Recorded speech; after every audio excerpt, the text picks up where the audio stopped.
할렐루야. 주일 예배 참여하고 계시는 여러분 모두를 주님의 이름으로 환영합니다. 광고 드린 것처럼 오늘부터 저희는 성경 통독에 들어가게 됩니다. 오늘 창세기 1장부터 4장까지 오픈 채팅방을 통해서 안내가 드렸는데요. 홈페이지에 2월 한 달 스케줄을 저희가 올려드리겠습니다. 그리고 3월이 되면 또 3월 한 달 스케줄을 올려드리고, 그리고 오픈 채팅방을 통해서는 매일마다 저희가 읽게 될 말씀이 공지가 될 겁니다. 그래서 여러분들 할 수만 있다면 가족들끼리 함께 통독을 하시는 것도 좋을 것 같고요. 하나님의 말씀 가운데 너무 좋은 의미죠. 40주 동안 마치 태아가 엄마의 뱃속에서 자라는 것처럼 하나님의 그 사랑 안에서 우리가 온전하게 자라서 40주 이후에 우리가 성경 통독을 완성하고 또 하나님 은혜 안에서 하나님께 영광 돌려드리는 시간 되었으면 좋겠습니다. 그렇게 함께 참석하시기 바라고요. 화요일 기도 모임도 여러분 가능하시다면 함께 참석하시면서 저희가 100% 다 참여할 수 있는, 자유롭게 참여할 수 있는 오픈 예배가 진행되기 전까지 화요 기도 모임을 진행하려고 합니다. 그래서 성도님들 기억해 주시고 참석해 주시면 감사하겠습니다. 우리 함께 일어나셔서 오늘 함께 우리가 나눌 말씀, 요한복음 9장 13절부터 41절까지의 말씀을 저와 함께 교독하도록 하시겠습니다. 말씀이 좀 길지만 그럼에도 우리 한 마음으로, 하나님을 경외하는 마음으로 이 말씀을 대하겠습니다. 9장 13절부터 제가 읽겠습니다. 그들이 전에 맹인이었던 사람을 데리고 바리새인들에게로 갔더라. 예수께서 진흙을 이겨 눈을 뜨게 하신 날은 안식일이라. 그러므로 바리새인들도 그가 어떻게 보게 되었는지를 물으니 이르되 그 사람이 진흙을 내 눈에 바르매 내가 씻고 보나이다 하니, 바리새인 중에 어떤 사람은 말하되 이 사람이 안식일을 지키지 아니하니 하나님께로부터 온 자가 아니라 하며, 어떤 사람은 말하되 죄인으로서 어떻게 이러한 표적을 행하겠느냐 하여 그들 중에 분쟁이 있었더니, 이에 맹인되었던 자에게 다시 묻되 그 사람이 내 눈을 뜨게 하였으니 너는 그를 어떤 사람이라 하느냐. 대답하되 선지자니이다 하니, 유대인들이 그가 맹인으로 있다가 보게 된 것을 믿지 아니하고 그 부모를 불러 묻되 이는 너희 말에 맹인으로 났다 하는 너희 아들이냐? 그러면 지금은 어떻게 해서 보느냐? 그 부모가 대답하여 이르되 이 사람이 우리의 아들인 것과 맹인으로 난 것을 아나이다. 그러나 지금 어떻게 해서 보는지 또는 누가 그 눈을 뜨게 하였는지 우리는 알지 못하나이다. 그에게 물어보소서. 그가 장성하였으니 자기 일을 말하리이다. 그 부모가 이렇게 말한 것은 이미 유대인들이 누구든지 예수를 그리스도로 시인하는 자는 출교하기로 결의하였으므로 그들을 무서워함이로라. 이러므로 그 부모가 말하기를 그가 장성하였으니 그에게 물어보소서 하였더라. 이에 그들이 맹인이었던 사람을 두 번째 불러 이르되 너는 하나님께 영광을 돌리라. 우리는 이 사람이 죄인인 줄을 아노라. 대답하되 그가 죄인인지 내가 알지 못하나 한 가지 아는 것은 내가 맹인으로 있다가 지금 보는 그것이니이다. 그들이 이르되 그 사람이 내게 무엇을 하였느냐? 어떻게 내 눈을 뜨게 하였느냐?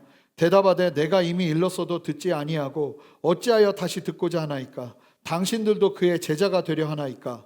그들이 욕하여 이르되 너는 그의 제자이나 우리는 모세의 제자라.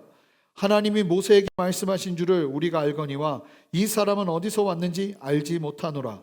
그 사람이 대답하여 이르되 이상하다. 이 사람이 내 눈을 뜨게 하였으되 당신들은 그가 어디서 왔는지 알지 못하는도다. 하나님이 죄인의 말을 듣지 아니하시고 경건하여 그의 뜻대로 행하는 자의 말은 들으시는 줄을 우리가 아나이다. 창세 이후로 맹인으로 난 자의 눈을 뜨게 하였다 함을 듣지 못하였으니 이 사람이 하나님께로부터 오지 아니하였으면 아무 일도 할 수 없으리이다. 그들이 대답하여 이르되 내가 온전히 죄 가운데서 나서 우리를 가르치고자 하느냐? 이에 쫓아내어 보내니라. 예수께서 그들이 그 사람을 쫓아냈다 하는 말을 들으셨더니 그를 만나사 이르시되 내가 인자를 믿느냐? 대답하되 이르되 주여 그가 누구시뇨이까? 내가 믿고자 하나이다. 예수께서 이르시되 내가 그를 보았거니와 지금 너와 말하는 자가 그이니라. 이르되 주여 내가 믿나이다 하고 절하는지라. 예수께서 이르시되 내가 심판하러 이 세상에 왔으니 보지 못하는 자들은 보게 하고 보는 자들은 맹인이 되게 하려 함이라 하시니, 바리새인 중에 예수와 함께 있던 자들이 이 말씀을 듣고 이르되 우리도 맹인인가? 함께 읽겠습니다. 예수께서 이르시되 너희가 맹인이 되었더라면 죄가 없으려니와 본다고 하니 너희 죄가 그대로 있느니라. 아멘. 자리에 앉으시겠습니다. 우리 함께 기도하고 말씀을 대하겠습니다. 하나님, 이 시간도 우리에게 가장 필요한 말씀을 주시는 줄 믿습니다. 우리의 눈을 열어 주님을 보게 하시고, 우리의 눈을 열어 주님을 알게 하시고, 우리의 눈을 열어 주님을 깨닫게 하여 주시옵소서. 생명의 주님을 만나며 진리 안에 굳건하게 서는 시간 되도록 역사하여 주시옵소서. 우리를 새롭게 하시는 주님을 찬양합니다. 이 말씀 안에서 생명을 경험해야 될 분들이 있다면 반드시 경험하게 하시고 주님께서 하시고자 하는 일들을 이루시옵소서. 감사하며 예수 그리스도 이름으로 기도합니다. 아멘. 오늘도 목마른 마음으로 이 말씀을 대하기를 원합니다. 그러면 말씀을 전하도록 하겠습니다. 우리가 신앙생활을 할 때 진리가 아닌 것을 진리처럼 대하는 것을 항상 경계해야 합니다. 진리가 아닌데 진리처럼 자리 잡고 진리로 우리에게 임하는 위험을 항상 인식하고 경계해야 한다는 것입니다. 진리가 아닌 것을 우리가 진리처럼 붙잡을 때 오히려 진리는 훼손되고 불필요한 갈등과 스스로의 신앙의 성장을 막는 일이 일어나게 되는 경우가 얼마나 많은지 모릅니다. 예를 들어 보겠습니다. 여러분, 교회의 역사 속에서는 이러한 일들이 끊임없이 악순환되었었습니다. 한 가지 예를 들면 중세시대의 종교개혁의 단초가 되었던 당시 교회에서 판매하던 면죄부가 그 중에 하나일 것입니다. 이 면죄부는요, 죄의 문제를 해결해 준다는 일종의 증명서인데요, 자신이 지은 죄를 돈을 내어서 대신 사함을 받을 수 있다는 증명서였습니다. 진리가 아닌 것을 진리로 붙잡게 한 대표적인 사례라고 볼 수 있습니다. 돈을 내어서요, 자신의 죄의 문제를 해결할 수 있다는 면죄부 판매가 진리처럼 당시 성도들에게 자리 잡았던 것이죠. 그러자 이 진리가 아닌 면죄부는요, 교회를 급격하게 타락하게 하는 요인이 되고 성도들의 삶을 무너뜨리기 시작합니다. 이 마틴 루터가 종교개혁을 외치던 당시에 중세교회의 면죄부 판매는 아주 심각한 문제를 가져오고 있었습니다. 당시 성직자들은요, 중세 시대의 성직자들이 면죄부 판권을 받으려면 교황의 허락을 받아야 했습니다. 그런데 만약 그 교황의 허락을 받아서 면죄부를 판매할 수 있는 권리가 생기게 되면 그때부터는요, 어떻게 했냐면 마치 다단계 판매 수준으로 면죄부를 남발하기 시작합니다. 돈을 위함이죠. 얼마나 심각했던지 이런 얘기가 돌았습니다.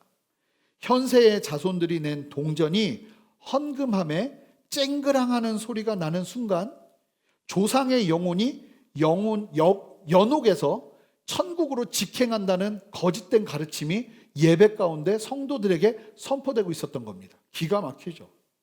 그런 면죄부가 판매되고 있었던 거예요.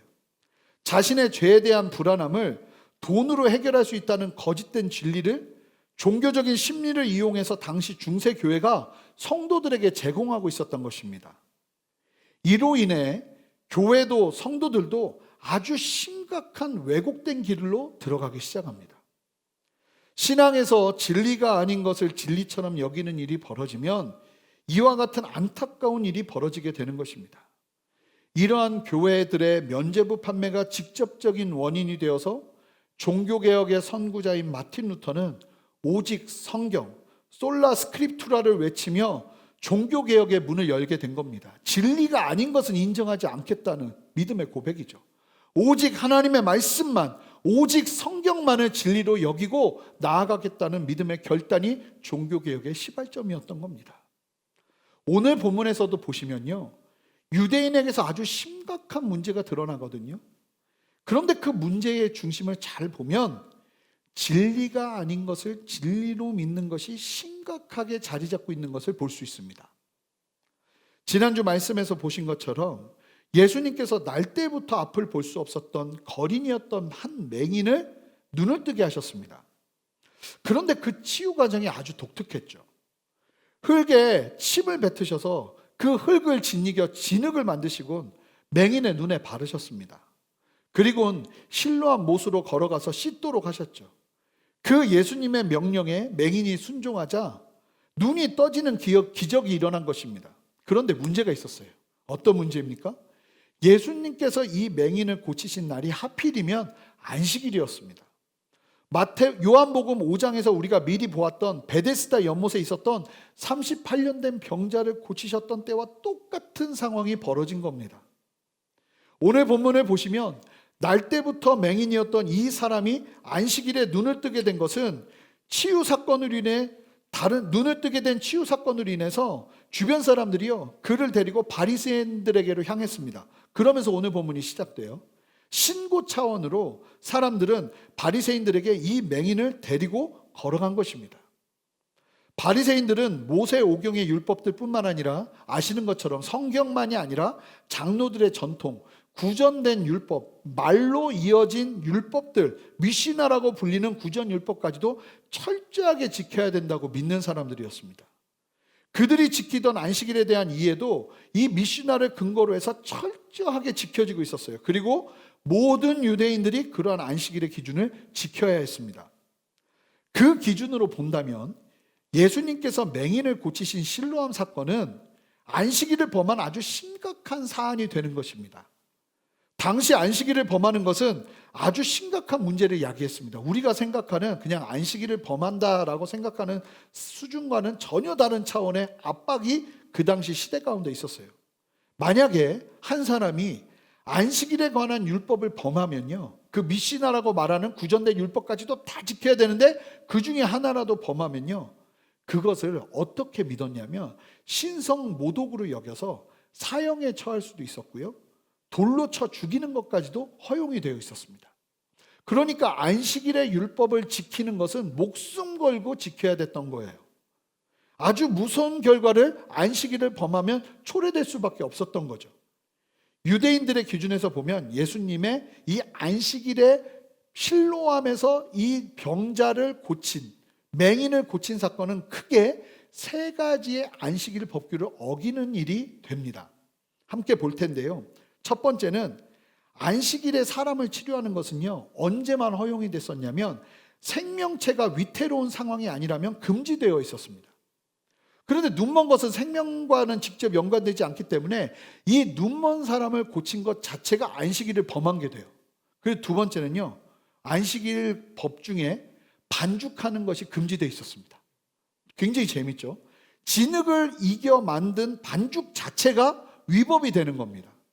그래서 이 반죽한 것으로 문제를 삼기 시작하는 유대인들입니다.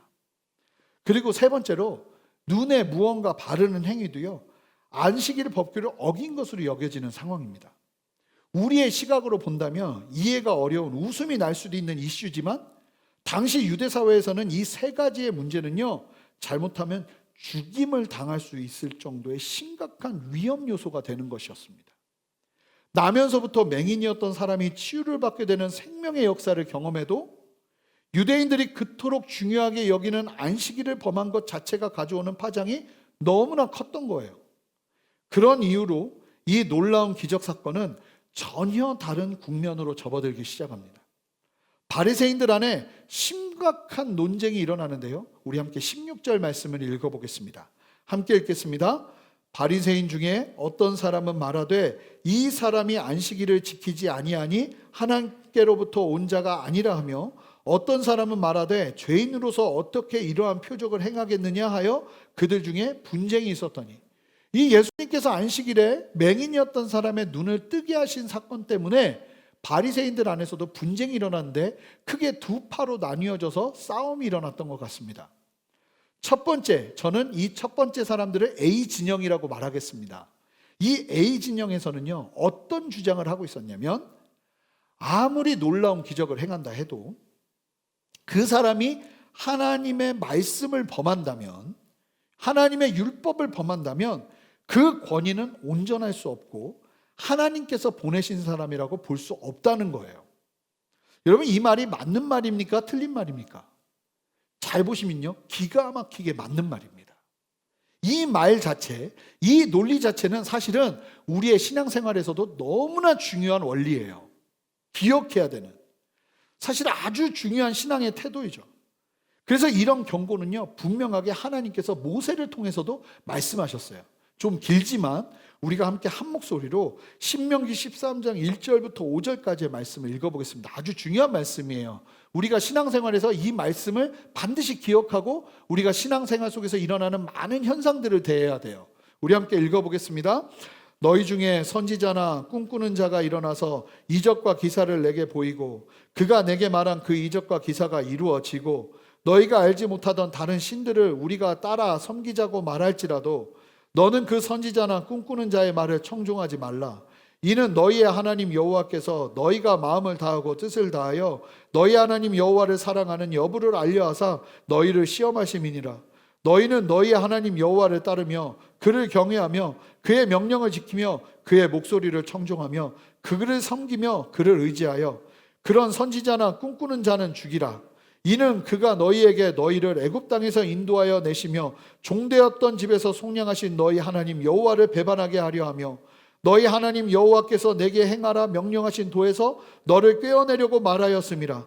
너는 이같이 하여 너희 중에서 악을 제할지니라. 여러분, 아무리 놀라운 이적을 행하고 그 이적이 진짜 눈앞에서 이루어진다 해도 주님께서도 하나님께서도 말씀하신 내용이 무엇이었냐면 그 이적을 통해서 이끌고 가려는 길이 잘못된 길이라면 절대로 따르지 말고 이적 행하는 자들을 강하게 대적하고 심지어는 죽이라고까지 말씀하신 하나님이세요. 예를 들면 여러분, 오늘날도 이단이나 이단성이 있는 사람들이 주로 그 사람들에 꿰어서 그 사람들을 믿고 따르는 사람들이 주로 하는 말이 뭐냐면 그곳에는 이적이 일어난다는 거예요. 하나님의 놀라운 기적이 일어난다는 거예요. 여러분, 아무리 놀라운 기적이 일어나고 안진뱅이가 일어나고 갑자기 암 환자였는데 나았다 하는 사람들이 나타난다 해도 그래도 그것만으로는 우리는 믿을 수 없어요. 이적이 우리의 믿음을 강하게 할 수도 있지만 이적만으로 우리의 믿음을 정할 수 없다는 말입니다. 그런 상황에서도 우리는 절대로 경계해야 해요. 우리가 반드시 기억해야 되는 건요, 그 모든 상황에서 말하는 바가 하나님의 진리 안에 있는가, 그렇지 않은가를 살펴보아야 하는 거예요. 심각한 이단의 문제가 있었던 한 단체에서 자기들이 의도하지 않았는데 예배하다가 아주 놀라운 일이 벌어졌는데 이것이 말씀의 원리와 전혀 다른 일들을 하기 시작했어요. 사람들이 임재 속에서 막 울면서 기도하다가 갑자기 은사를 받기 시작하면서 성령의 충만을 누리는 것 같은데 갑자기 사람들이 막 짐승 울음소리를 내기 시작하는 거예요.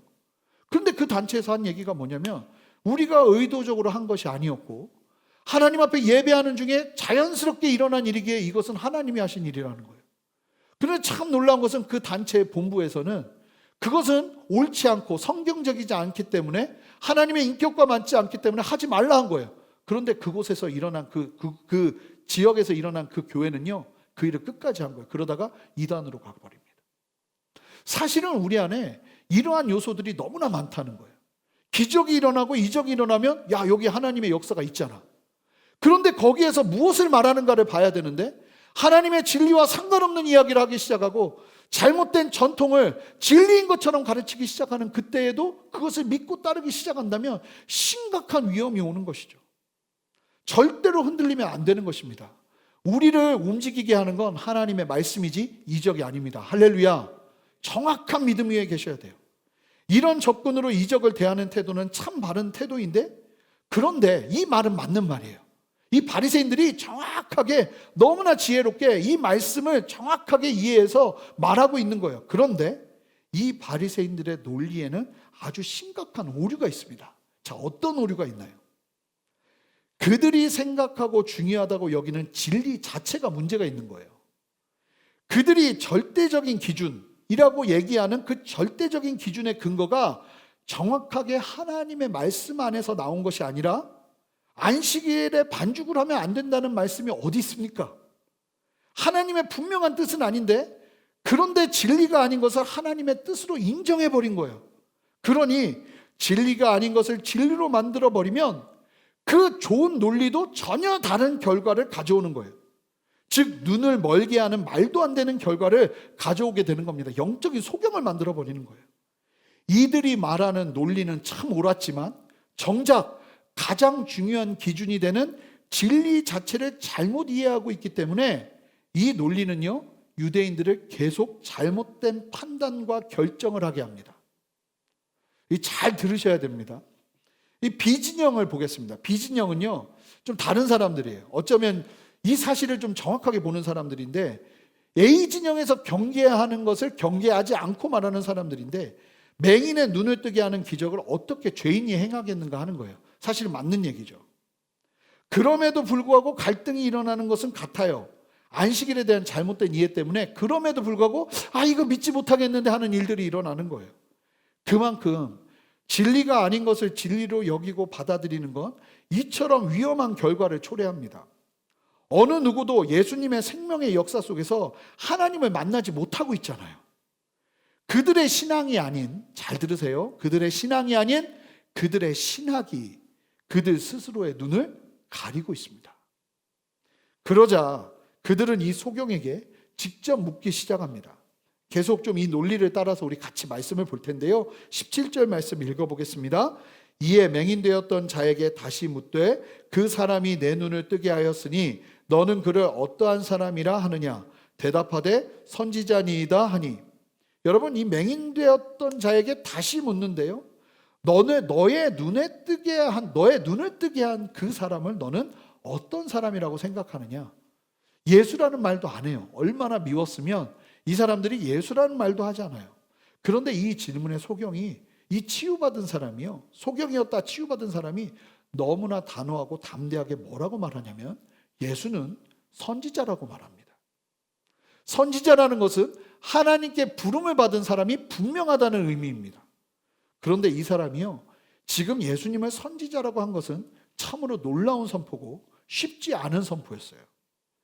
그 다음의 말씀들을 보시면 바리새인들이요, 이 맹인이었던 사람에게서 자기들이 원하는 답을 찾지 못하니까 이 맹인이 진짜 맹인이 아니었었다고 그렇게 믿고는 부모를 수소문해서 찾아냅니다. 그리고는 불러와서 부모에게 두 가지를 물어요. 뭘 묻냐면, 원래 처음부터 이 사람들, 너의 아들이 소경이었던 것이 맞냐? 두 번째, 어떻게 그럼 이 사람이 눈을 뜨게 된 것이냐? 그러자 그 질문에 대한 부모의 대답이 뭐였냐면, 날 때부터 소경이었던 것은 확실한데 어떻게 치유되었는지는 우리는 모르니까 아들에게 직접 물어보라고 합니다. 그러고는 성경이 부모가 그처럼 말한 이유를 설명하는데요. 22절 말씀을 우리 한 목소리로 읽어보겠습니다. 함께 읽겠습니다. 그 부모가 이렇게 말한 것은 이미 유대인들이 누구든지 예수를 그리스도로 시인하는 자는 출교하기로 결의하였으므로 그들을 무서워함이로라. 여러분, 이미 소문이 퍼지고 있었어요. 어떤 소문이요? 예수님이 바로 우리가 그토록 고대하던 그리스도일 것이다. 예수님이 바로 메시아일 것이다. 이런 소문이 퍼지고 있었고, 유대 당국은요 노골적으로 그러한 소문을 강력하게 막고 있었습니다. 당시 출교는요 유대인들에게는 죽음과도 같은 의미입니다. 상당히 심각한 예수님에 대한 경계가 있었던 것이죠. 그러니 바리새인들에게 신문을 받으며 맹인이었던 그가 예수님을 선지자라고 고백한 것은 엄청난 각오를 수반하고 이야기한 것이었어요. 부모에게서도 원하는 답을 얻지 못하고 이 맹인에게서는 전혀 다른, 예수님이 선지자라는 그 말도 안 되는 이 위험한 분위기와 상황 속에서도 굴하지 않고 이야기하는 이 맹인을 바라보면서 이 사람들은 너무나 당황했고, 다시 자기가 원하는 대답을 얻기 위해서 이 맹인을 2차로 또 부릅니다. 그리고는 신문을 하는데요, 이번에 두 번째 부르는 신문의 내용을 보면 거의 협박입니다. 협박. 우리 함께 24절 말씀을 함께 읽어보겠습니다. 이에 그들이 맹인이었던 사람을 두 번째 불러 이르되 너는 하나님께 영광을 돌리라. 우리는 이 사람이 죄인인 줄 아노라. 이게 무슨 얘기냐면요, 이 말씀을 그냥 읽으면 우리가 오해할 수 있어요. 그러니까 성경은 때로는 말하는 내용이 무엇을 말하는지를 정확하게 알고 말씀을 대할 필요가 있습니다. 여기서 너는 하나님께 영광을 돌리라고 이야기하는 것은요 법적인 용어예요. 그 당시에 뭐냐면 하나님 앞에서 진실을 인정하고 자백하라는 법적인 용어인 거예요. 쉽게 말하면 하나님 앞에서 사실대로 말하라, 이렇게 이야기하면서 이 바리새인들이 뭐라고 말하죠? 너 사실대로 말해라. 우리가 볼 때는 이 사람은 죄인이야. 예수는 죄인이야. 그러니 너도 사실대로 말하라는 거예요. 이게 무슨 말입니까? 결국 우리도 하나님 앞에서 이 사람이 죄인이라고 확신하니 너도 예수를 죄인이라고 말하는 협박 수준의 위증을 요구하는 강요를 하고 있는 겁니다. 여러분, 하나님의 이름을 사용해가며 위증을 요구하는 이들이야말로 하나님의 이름을 망령되이 일컫는 신성모독을 하고 있어요. 그러나 이들은 보지 못해요. 그런데 이 강력한 협박 앞에서 예수님의 치유를 경험한 이 사람의 대답이 너무나 분명한데요. 우리 함께 25절을 읽겠습니다. 함께 읽겠습니다. 대답하되 그가 죄인인지 내가 알지 못하나 한 가지 아는 것은 내가 맹인으로 있다가 지금 보는 그것이니이다. 그는 예수님이 죄인인지에 대한 그들의 신학적인 논리에 대해서는 자신은 모른다고 그들에게 넘겨버립니다. 보면 이 사람이 굉장히 지혜로워요. 그러나 분명한 한 가지는 절대적으로 포기하지 않고 굴하지 않고 이야기해요. 양보하지 않습니다. 자신이 경험한 분명한 사실이요. 자신이 맹인으로 평생을 앞을 보지 못하고 있었는데 예수님을 만나고 예수님을 통해서 보게 된 사실, 이것만큼은 너무나 분명하기에 자신 있게 말하기 시작하는 맹인이에요. 예수님을 만나 생명을 경험하자 이 사람은요, 누가 된 겁니까? 증인이 되기 시작한 겁니다. 세상이 아무리 부인하라고 해도 부인할 수 없는 예수 그리스도의 증인된 삶은 이처럼 생명을 경험하는 데서부터 시작되는 것입니다. 그러자 당황한 바리새인들이 자신들이 원하는 답을 듣고자 계속해서 같은 질문을 합니다. 원래가 세상이 그렇습니다. 자신들이 원하는 답을 들을 때까지 질문을 멈추지 않는 세상입니다. 그런데 놀라운 것은 이 치유받는 사람이 계속되는 이들의 의도가 깔려있는 질문에 아주 재치 있게 받아치기 시작한다는 겁니다. 우리 함께 27절 말씀 읽어보겠습니다. 대답하되 내가 이미 일렀어도 듣지 아니하고 어찌하여 다시 듣고자 하나이까? 당신들도 그들의 제자가 되려 하나이까? 뭐라고 말하는 겁니까? 왜 같은 질문을 되풀이하냐고. 당신들도 예수님의 제자가 되고 싶어서 그러는 거냐고 이야기하는 거예요. 잘 보면요, 오히려 조급한 건 지금 바리새인들이고요. 이 부족함 투성이처럼 보이는 맹인은 여유가 있고 확신이 있어요. 마치 사내들인 공회에 예수님을 부인하고 난 다음에 성령을 받고 초대교회를 일으킨 베드로가 다시 잡혀 들어갔을 때 담대한 것처럼 지금 이와 같은 담대함으로 이 바리새인들을 대하고 있다고요. 그 이야기를 듣자 너희들도 예수의 제자가 되려느냐, 이게 이 바리새인들을 미치게 하는 말이거든요. 당신들이 그렇게 조롱하고 그렇게 멸시하던 갈릴리 사람의 제자가 되려느냐, 이렇게 묻는 거예요. 그러니까 28절에요, 대놓고 바리새인들이 욕을 하기 시작했다고. 욕의 내용은 말하지 않고 있는데 얼마나 심각한 욕을 했으면 욕의 내용은 말하지 않고 완전히 강력한 욕을 하면서 이 맹인되었던 자, 치유받았던 자에게 욕을 퍼붓기 시작합니다. 그리고는 뭐라고 말하냐면 자신들은 모세의 제자라며 예수님은 어디서 왔는지 우리는 도무지 알지 못하겠다고 외치기 시작합니다. 그러자 기가 막힌데요, 이 맹인이었던 사람은 갑자기 아주 논리 있게 자신의 의견을 말하기 시작하는데 이 바리새인들이요, 율법학자, 지성인 중에 지성인이라 자처하던 이 바리새인들이요, 꼼짝을 못해요. 맹인이었던 사람은 거린이었어요.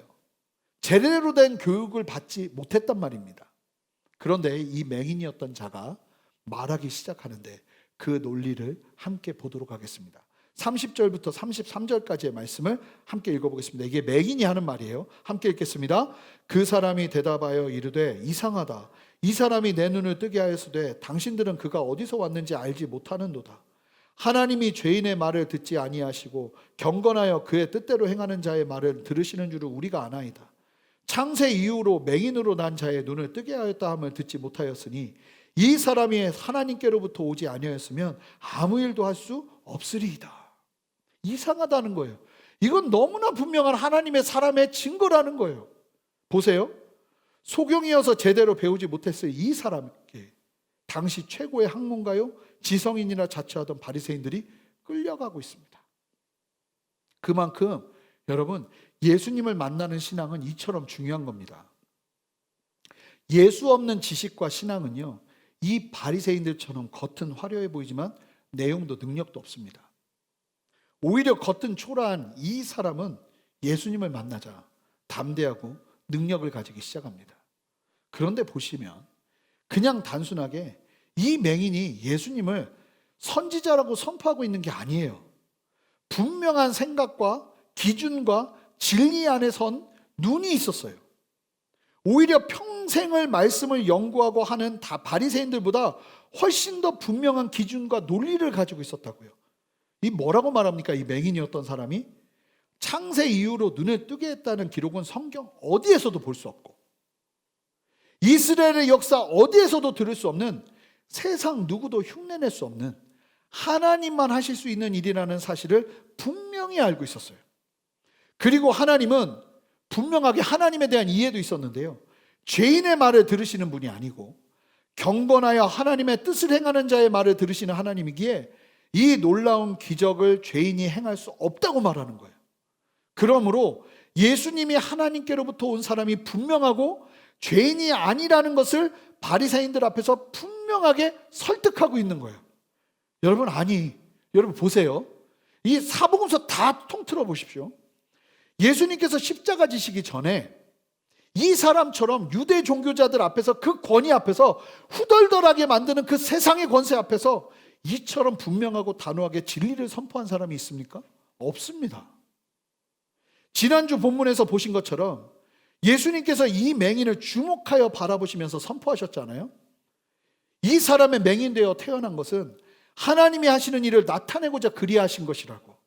근데 사실 이 사람은요, 그저 날 때부터 맹인이었고 거린으로 살던 사람이었던 것이 설명하는 그 사람의 인생의 전부였지만, 근데 오늘 말씀을 보니까요, 놀라운 그의 과거가 읽혀지는 거예요. 뭐냐면, 그는 맹인이 눈을 뜨게 되었다는 것은 창세기부터 어디에도, 성경 어디에도 없다는 것을 알고 있어요. 하나님을 경외하는 사람, 그 뜻대로 행하는 자의 간구를 들으신다는 것도 분명하게 아는 믿음이 있었어요. 놀랍게도 하나님께서 하시는 일에 대한 분명한 기준이 있었다는 거예요. 이미 그는 이전부터 이 부분에 준비가 되어 있었던 거예요. 세상은 보지 못했던, 철저히 무시당하고 멸시당하는 세상에 잊혀진 것 같은 사람이었지만 아무도 보지 않는 곳에서의 그는 하나님께 알려진 자였던 거예요. 그러니 예수님께서 길을 가시다가 그를 주목하여 보기 시작한 겁니다.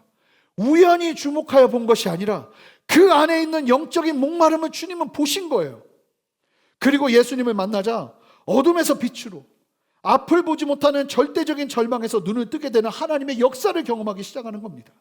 예수님을 만나자 드디어 그의 인생을 향한 하나님의 계획과 목표가 세상 가운데 성취되기 시작하는 거예요.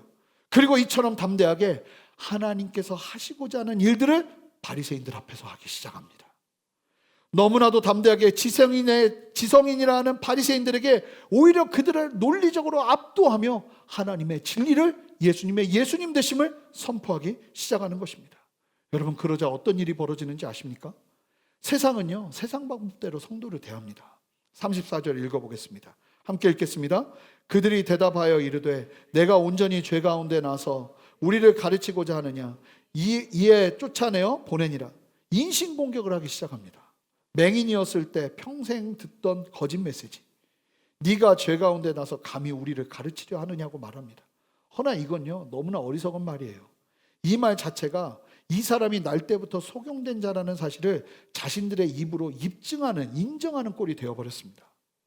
쫓아냈다고 하는데요, 이 단어의 원어를 보면 그냥 단순하게 쫓아낸 것이 아니라 폭력이 행사된 쫓아냄임을 의미하는 것이라는 것을 알 수 있습니다. 그래서 마틴 루터가 이 부분을 해석하는데, 번역하는데 밖으로 밀치며 찼다는 용어를 사용합니다. 단어들을 사용합니다. 그렇게 표현했어요.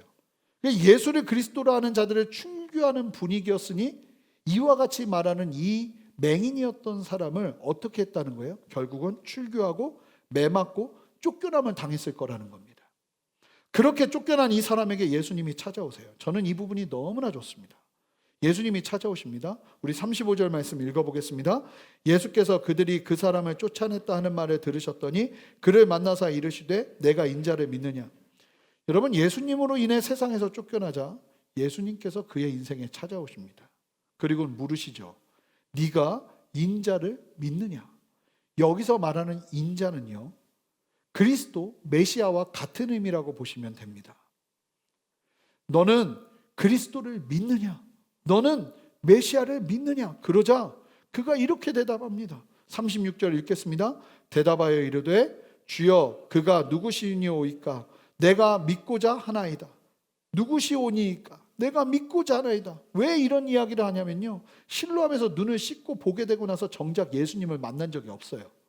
그러니까 나를 고쳐준 사람이 누구인지 몰라요. 그러니까 예수님이 나타나도 그분이 누군지를 못 알아보고 있는 거예요. 눈앞에 있는 예수님을 알아보지 못하자 인자가 누구냐고 묻죠. 그만큼 예수님을 정확하게 알지 못하는 그였지만 그럼에도 불구하고 생명을 경험하니 이와 같은 놀라운 일들을 행하는 겁니다. 제대로 예수님을 알지 못해도 예수님을 통해서 생명을 경험하니, 그러니 생명을 경험하는 신앙은요, 그만큼 중요한 거예요. 내가 생명을 경험하기 시작할 때 내 안에 변화가 일어나는 거예요. 그럼에도 그가 경험한 생명의 역사가 있었기에 아무리 바리새인들이 예수님을 죄인이라 말하라 해도 그런 예수님을 믿고자 하는 열정을 이어갈 수 있었고, 그리고는 이처럼 예수님 앞에 신앙을 고백하는 기회를 얻게 됩니다. 우리 37절, 38절 말씀 읽어보겠습니다. 예수께서 이르시되 내가 그를 보았거니와 지금 너와 말하는 자가 그이니라. 이르되 주여 내가 믿나이다 하고 전하는지라. 드디어 이 맹인이었다는 자는요, 선지자 예수님이 아니라 그리스도 예수를 만납니다. 이 장면을 보세요. 매맞고 출교당한 그에게 다가오셔서 예수님은요, 그를 세상적으로 위로하지 않으십니다. 오히려 더욱 깊은 믿음으로 초청하고 계세요. 그래요. 세상에서 예수로 인해 어려움을 경험한 이 사람에게 찾아오셔서 예수님은요, 그의 믿음에 더욱 강한 확신으로 역사하고 계십니다. 여러분, 어두운 시대 속에서 예수 믿기 어려운 상황이 펼쳐진다 해도 분명한 것은 어둠에서 빛을 경험한 사람들은 절대로 그 믿음을 포기할 수 없다는 겁니다. 그리고 그런 우리들이 혹여나 예수로 말미암아 불편함과 어려움을 당한다 해도 그런 우리에게 예수님은 찾아오실 거예요. 그리고 우리에게 예수님을 더 깊이 나타내시고 알게 하시고 보게 하시고 우리가 예수 그리스도를 온전히 믿고 엎드려 절하게 되는 길로 인도하실 것입니다. 할렐루야. 맹인이었던 이 사람은 점점 진리를 보기 시작하고 빛을 경험하기 시작하고 더 분명하게 진리를 알기 시작합니다. 여러분 잘 보세요. 많은 것을 잃은 것 같지만 그는 인생의 가장 중요한 것을 가지기 시작합니다. 사랑하는 성도 여러분, 예수님을 믿는다면 반드시 잃는 것이 있습니다. 반드시 잃는 것이 있습니다. 반면에 세상의 무엇과도 비교할 수 없는 소중한 것을 가지기 시작합니다. 그러기에 예수님을 믿는 것 때문에 잃는 것을 두려워하지 마시기 바랍니다. 그 잃게 된 빈자리를 예수님은 생명으로 채우십니다. 반면에 모든 것을 다 안다고 생각하고 본다고 생각하는 바리새인들은 점점 더 예수님을 보지 못하고 진리를 보지 못하는 영적 소경이 되고 있습니다. 예수님도 이 부분을 너무나도 분명하게 말씀하십니다. 39절 말씀 읽어보겠습니다. 예수님께서 경고하세요. 뭐라고 말씀하시냐면 함께 읽겠습니다. 예수께서 이르시되 내가 심판하러 이 세상에 왔으니 보지 못하는 자들은 보게 하고 보는 자들은 맹인이 되게 하려 함이라 하시니.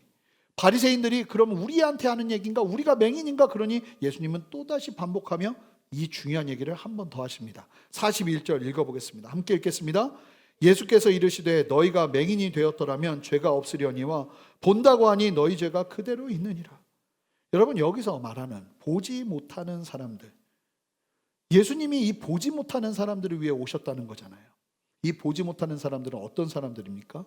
마음이 가난하고 교만을 버리고 자신을 철저하게 낮추고 자신이 영적으로 눈먼 자임을 시인하면서 나아가는 사람, 이런 소경이 예수님을 만날 수 있다고 이야기하고 있습니다.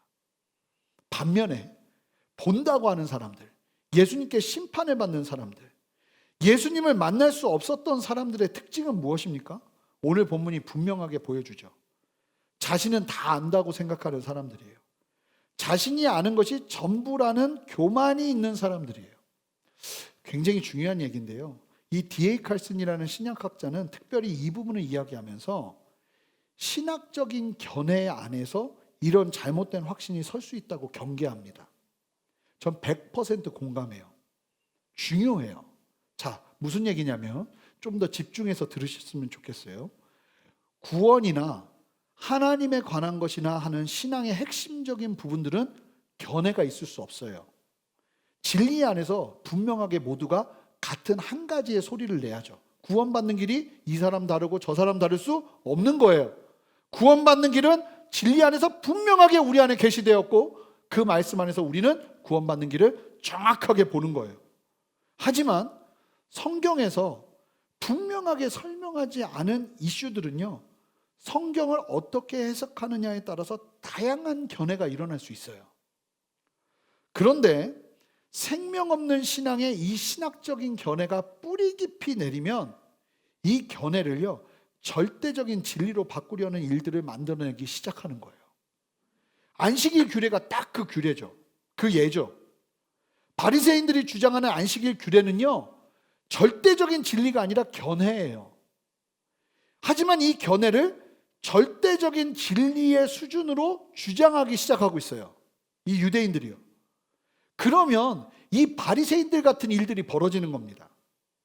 사소한 거에 목숨을 걸게 되고요, 뭐가 중요한지를 보지 못하게 됩니다. 안식일의 진짜 의미도 모르고 하나님의 마음이 어디 있는지도 모르고 자신이 중요하다고 생각하는 거에만 목숨을 걸게 되면서 자신의 영적인 눈을 멀게 하는 거예요. 소경이 되는 거예요. 지금 바리새인들이 예수님을 믿지 못하는 이유가 무엇입니까? 결국 안식일에 반죽을 했냐 안 했냐, 이 말도 안 되는 것 가지고 목숨 걸고 피 터지게 예수님을 핍박하고 점점 영적인 눈이 멀어 예수님을 죽이는 일까지 벌이게 되잖아요. 그런데 여러분, 우리의 인생 속에서 정작 있어야 될 확신이 무엇입니까? 나는 하나님과 함께 동행하며 살고 있는가? 나는 하나님 보시기에 합당한 예배자의 삶을 살고 있는가? 내가 믿는 하나님은 어떤 분이신가? 나는 구원 받았는가? 이런 확신이 있어야 하는 것 아닌가요?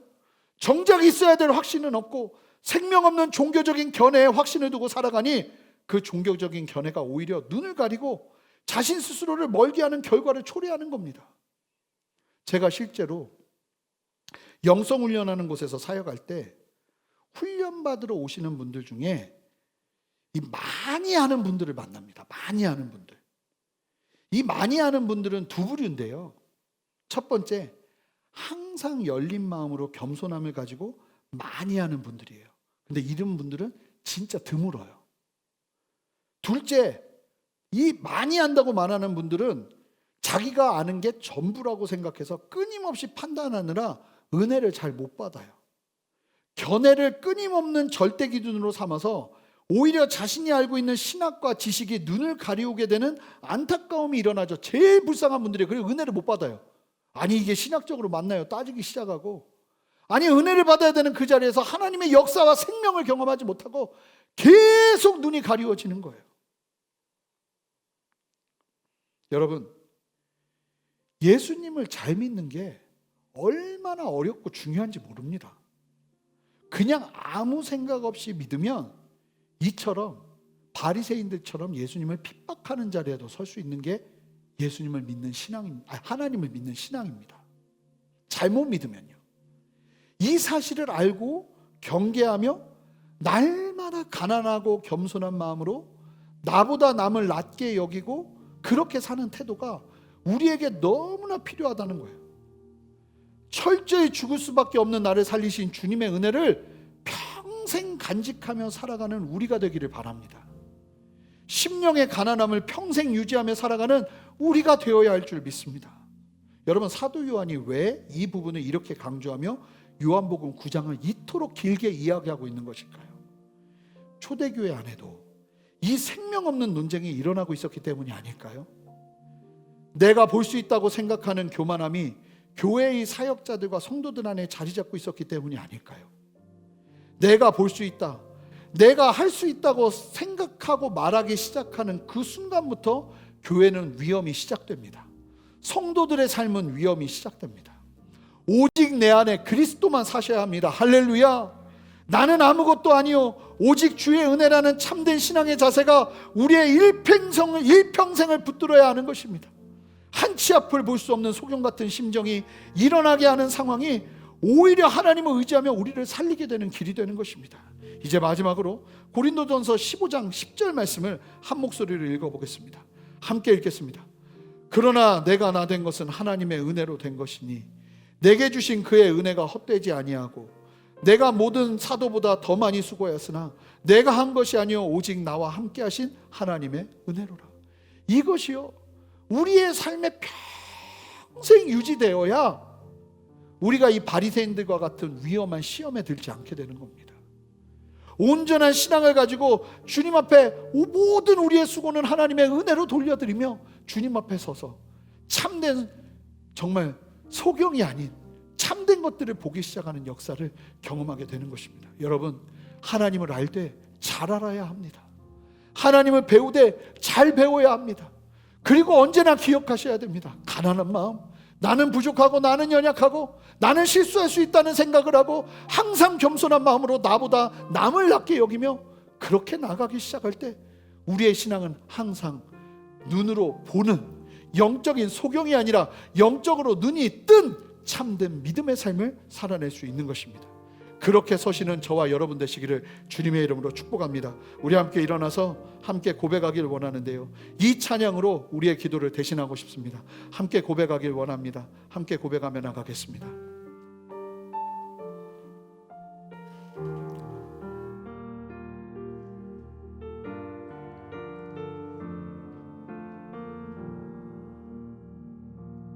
우리 함께 고백합시다. 주 안에서 내 영혼, 주 안에서 내 영혼 다시 태어나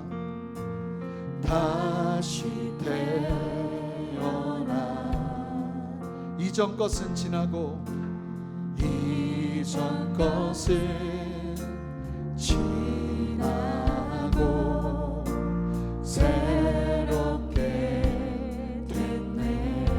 죄로 물든 내 모습, 죄로 물든 내 모습 예수와 함께 죽고 예수와 함께 죽고 부활 생명 내 안에 부활 생명 내 안에 새로운 삶이 열렸네. 고백합니다. 너희가 나를 택한 것이 아니요 내가 너희를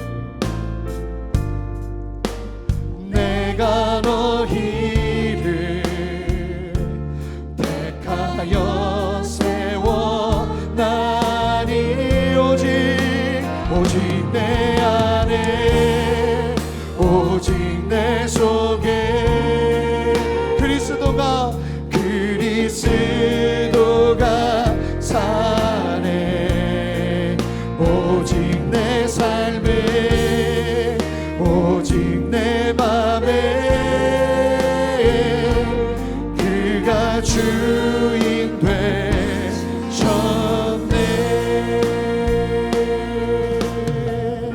우리 다시 한번 고백합니다. 주 안에서 내 영혼 다시 태어나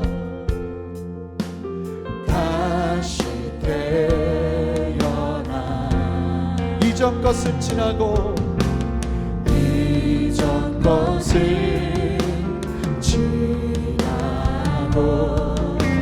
새롭게 됐네. 죄로 물든 내 모습, 죄로 물든 내 모습 예수와 함께 죽고 예수와 함께 죽고 부활 생명 내 안에 부활 생명 내 안에 새로운 삶이 열렸네. 함께 선포합니다. 너희가 너희를 택한 것이 아니요 택한 것이 아니요 주님 말씀하십니다. 내가 너희를 택하여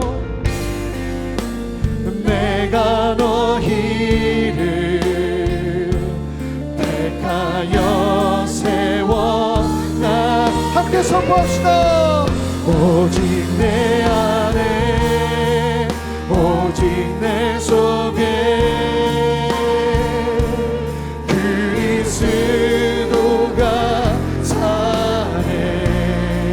오직 내 삶에 오직 내 맘에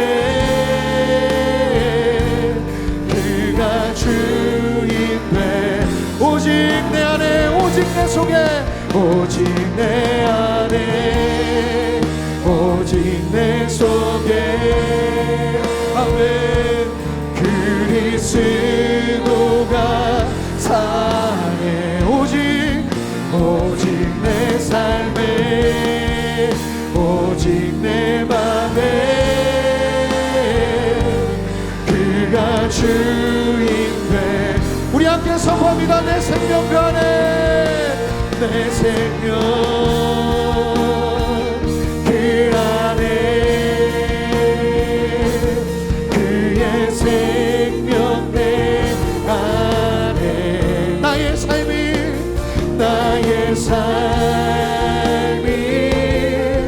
이전과 같을 수 없네 내 생명 그 안에 그의 생명 내 안에 그의 생명 내 우리 함께 선포합니다. 내 삶이 이전과 같을 수 없습니다. 나의 삶이 이전과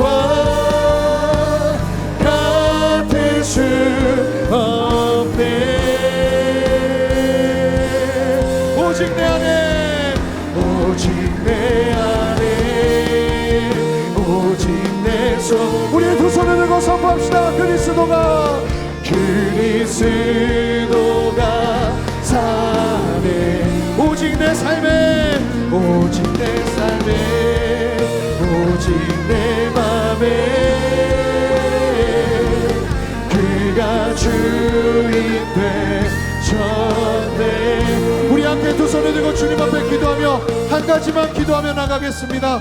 다른 어떠한 것도 아니라 하나님 내가 안다고 생각하고 내가 본다 생각하며 그만이 살아가는 것이 아니라 오늘 이 시간도 주님의 은혜 없이는 살 수 없는 내가 한 치 앞도 볼 수 없는 죄인입니다. 하나님 앞에 고백하며 가난한 마음으로 아버지 진리가 아닌 것을 진리로 붙잡으며 사는 것이 아니라 오직 주의 말씀만 붙잡으며 나아가는 인생 되기를 원하오니 주님 우리의 삶 가운데 진리가 아닌 것들을 걷어내시고 아버지의 진리로 우리를 새롭게 하여 주시옵소서. 함께 두 손을 들고 주님 앞에 간절히 기도하며 결단하며 나가겠습니다. 함께 기도하시겠습니다. 주님 우리 안에 역사하시는 주님을 찬양합니다. 하나님 우리 안에 이 바리새인들과 같은 모습이 우리 안에 있지는 않습니다. 하나님 눈으로 본다하고 내가 다한다하며 함부로 판단하고 함부로 생각하는 모습이 우리 안에 있지는 않습니다. 그것이 우리를 존먹게 하고 그것이 우리를 죽이는 것임을 보게 하시고 알게 하시니 감사합니다.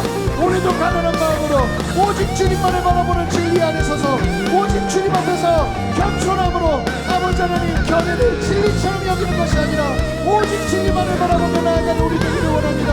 주님 바꾸어 주시옵소서. 주님 변화시켜 주시옵소서. 주님보다 높아진 그 모든 잘못된 진리들을 깨닫게 하시고 알게 하시고 드러나게 하시옵소서.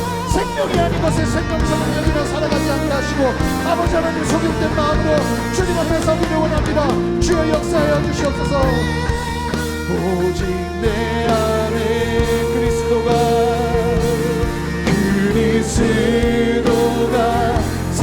우리 함께 선포합시다. 오직 내 삶에 오직 내 맘에 그가 주인 돼 여호와께 돌아가자 여호와께 돌아가자 우리 돌아서도 그는 변치 않네 여호와께 돌아가자 우린 넘어져도 그 사랑 여호와께 돌아가자 여호와께 돌아가자 우린 돌아서도 그는 변치 않네 여호와께 돌아가자 우린 넘어져도 그 사랑 영원하네. 하나님 우리에게 오늘 이 진리로 말씀하여 주셔서 감사합니다. 하나님, 우리의 인생 속에서 주님을 믿고 따르는 과정 속에서 경계해야 되는 것이 무엇인지 깨달아 알게 하시니 감사합니다. 본다 생각하고 내가 안다 생각하고 내가 아는 것이 전부라 생각하는 그 잘못된 교만으로부터 오는 그 모든 신앙의 잘못된 모습들이 이 시간 우리 안에서 온전히 무너지는 시간 되어지기를 원합니다. 평생을 알아야 하고 평생을 배워가야 하고 평생을 아는 것 같으나 모르는 것이 우리의 인생 아닙니까? 주님, 이제 우리에게 알게 하여 주셔서 그 겸손한 마음으로 하나님을 대하며 하나님의 진리를 대하며 주님을 발견하며 주님과 함께 동행하는 우리 모두가 되어지기를 소망합니다. 이 시간 주님보다 높아진 그 모든 마음들을 사하여 주시고 멀리 떠나가게 하시고 아버지의 진리로 우리를 하나하나 가르쳐 주셔서 주님이 말씀하시는 진리 안에서 우리가 한 마음으로 한 뜻으로 온전히 서서 나아가는 은혜 누리기를 원하오니 하나님, 함께 예배하는 모든 성도님들의 삶 가운데 이 시간 가난하고 겸손한 마음을 더하여 주시옵소서. 아는 것 같으나 아버지 하나님, 내가 소경입니다. 하나님, 아무것도 볼 수 없습니다. 주님의 도움이 필요합니다. 그 겸손한 마음으로 서는 우리 모두가 되게 하셔서 그런 우리 위에 경험되어지는 생명을 보게 하시고 하나님이 어둠에서 빛으로 이끄시는 그 참된 이끄심을 경험하며 주님과 함께 어두운 시대 속에서 흔들림 없이 이 소경과 같이 담대히 주님 앞에 절하며 예수 그리스도의 주되심을 증거하는 인생 될 수 있도록 주님 역사하여 주시옵소서. 하나님, 우리에게 필요한 것은 다른 것이 아니라 주님을 만나는 것입니다. 주님을 아는 것입니다. 주님을 경험하는 것입니다. 그 은혜 안에 이 소경이 치유받아 이와 같이 담대하게 서는 것처럼 그 은혜 안에 우리도 온전히 세워 주시옵소서. 이 시간 하나님, 육신의 연약함으로 주님의 간절한 치유를 구하고 있는 하나님 앞에 선 우리 성도님들 계십니다. 주님, 이 시간 친히 찾아가셔서 예수 그리스도의 보혈의 권세로 그 모든 것을 친히 치료하시고 드러나게 하시고 알게 하시고 보게 하셔서 하나님의 치유의 역사가 일어날 수 있도록 주님 역사하여 주시옵소서. 내가 나사렛 예수 그리스도 이름으로 명하는 것은 하나님 안에서 온전히 치유되어야 될 육신의 모든 연약함들은, 장기와 기관과 마음과 그 모든 요소들은 예수 그리스도 이름으로 명하노니 온전하게 회복되어질지어다. 주님 역사하시고 주님의 일들을 이루시옵소서. 이 시간도 가난한 마음으로 주님 앞에 감사함으로 헌물을 드리고 시간을 드리며 마음을 드리며 주님 앞에 예배하는 성도들의 헌신을 기뻐 받아주시고 아버지는 우리 성도님들의 모든 삶 가운데 아버지 메마르지 않게 하시고 아버지 꾸이지 않고 꿈을 꾸러 다니지 않게 하시고 아버지 하나님의 그 풍성함을 경험하며 아버지 하나님의 넉넉함을 누리는 은혜 허락하여 주시옵소서. 하나님, 그렇게 새 일을 행하실 주님을 찬양하며 오늘의 말씀으로 도전하신 주님, 이 말씀이 우리 안에 생명이 되게 하여 주시옵소서. 이제는 우리 주 예수 그리스도의 크신 은혜와 아버지 하나님의 무한하신 사랑과 성령의 내주하심과 교통하심과 신실한 역사하심이 오늘 말씀을 기억하며 주님의 진리 안에서 항상 가난한 마음과 목마른 심령으로 주님 앞에 나가기를 소망하는 함께 예배하는 모든 성도님들의 삶과 직장과 삶의 모든 터전 위에, 그리고 순전한 교회와 이 땅의 모든 교회들과 이 나라와 온 열방 위에 이제로부터 영원토록 함께 하시기를 간절히 축원하옵나이다. 아멘.